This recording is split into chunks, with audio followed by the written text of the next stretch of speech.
ময়া মাছের বাটি চচ্চড়ি। Welcome to my YouTube channel আর কুক হাউস। আজ রান্না করব ময়া মাছের বাটি চচ্চড়ি।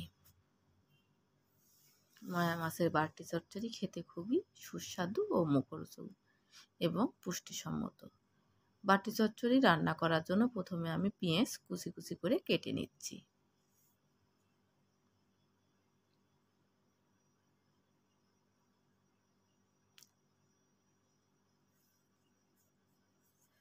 পেঁয়াজ কুচি করে কাটা হলে রসুনও কুচি কুচি করে কেটে নিচ্ছি।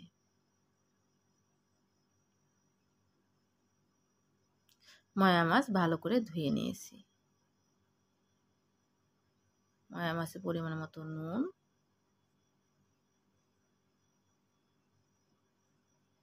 হলুদ গুঁড়া, রসুন কুচি,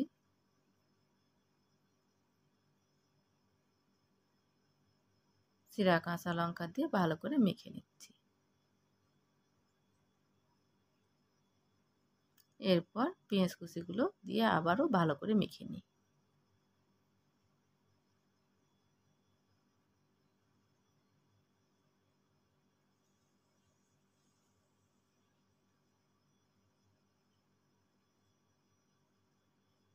সরিষার তেল একটু বেশি করে দেব। সরিষার তেল দিয়ে আবারও ভালো করে মেখে নিচ্ছি।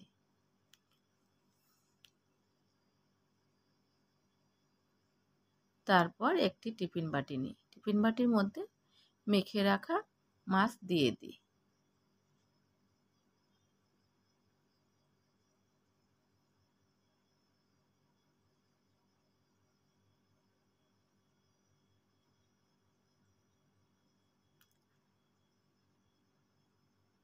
ঢাকনা দিয়ে ঢেকে আধা ঘন্টা রেখে দিই। আধা ঘন্টা পর গ্যাসের চুলা জ্বালিয়ে একটি কড়াই বসিয়ে তার মধ্যে বাটিটি বসিয়ে দিই এবং ঢাকনা দিয়ে ঢেকে মিডিয়াম আঁচে 20 মিনিট জাল করে নিই।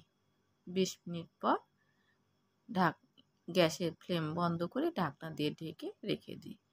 5-7 মিনিট পর ঢাকনা খুলে বাটিটি বের করে নিই। রেডি ময়া মাছের বাটি চচ্চড়ি। বাই দ্য ওয়ে, আজ এই পর্যন্ত। দেখা হবে অন্য কোনো দিন অন্য কোনো এপিসোডে। বাই।